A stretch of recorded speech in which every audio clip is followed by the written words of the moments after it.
Hey everybody, what's going on? And welcome to Guns N' Roses Central. And it's Sid, and I'm back from vacation, catching you guys up on the news that maybe you missed and the news that I missed while I was away. So this news today really concerns Billboard, both in terms of how much money Guns N' Roses have earned on their tour, as well as the award nominations as well. So let's get started with their box office earnings. So we knew Guns N' Roses were going to make a killing on this reunion tour, and they definitely have. So Guns N' Roses leads the slate of hot tours with box office grosses reported from stadiums in Australia and New Zealand when they played a 3-week sweep through both countries last February. So with 8 performances in 7 cities during the trek, the band added $38 million in sold ticket revenue to the Not in This Lifetime tour's overall gross that now reaches $230 million since April of last year.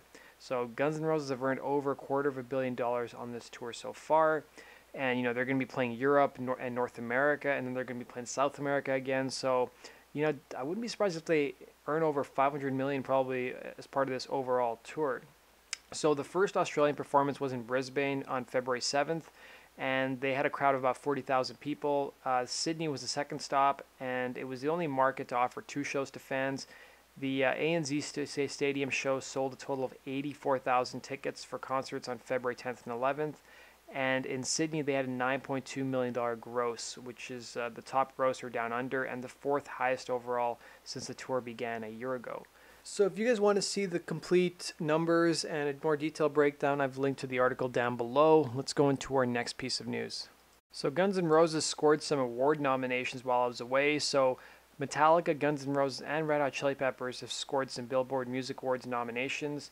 And there's actually 3 awards that Guns N' Roses have been nominated for. So one is Top Duo/Group, where they square off against acts from all other genres, with their competition being Coldplay, the Chainsmokers, Florida Georgia Line, and 21 Pilots.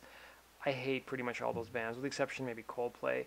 And hopefully Guns N' Roses can win that category. They've also scored a nomination in the Top Touring Artist category, where they'll battle Justin Bieber, Beyonce, Coldplay, and Bruce Springsteen and the E Street Band for that honor. And their final nod came in the Top Rock Tour category, where they'll square off against Coldplay and Bruce Springsteen and the E Street Band. Metallica, meanwhile, also received a pair of nominations. They're up for the Top Rock Artist against Coldplay, the Lumineers, 21 Pilots, and X Ambassadors. And they also scored a nod in the Top Rock Album category with their new album, Hardwired to Self-Destruct. It'll be going up against the Lumineers, Radiohead, Red Hot Chili Peppers, and 21 Pilots. So the actual show is going to be aired on May 21st, with the award show airing on ABC at 8 p.m. Eastern. If you guys want to see all the nominations, I've linked to them down below.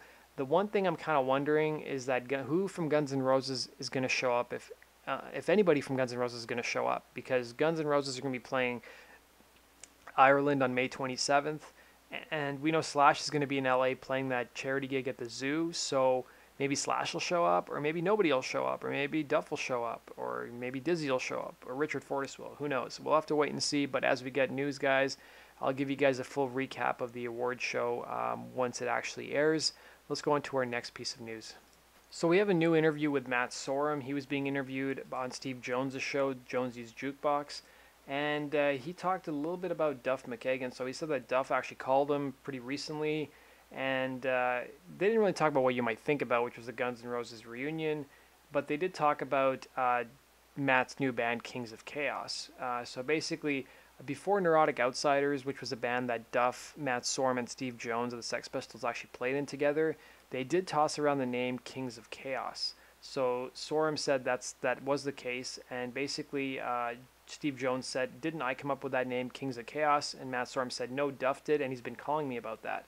He then sarcastically added while laughing, "I'm like, really, right now you're going to get on me about that, and you've got another thing going? Screw you."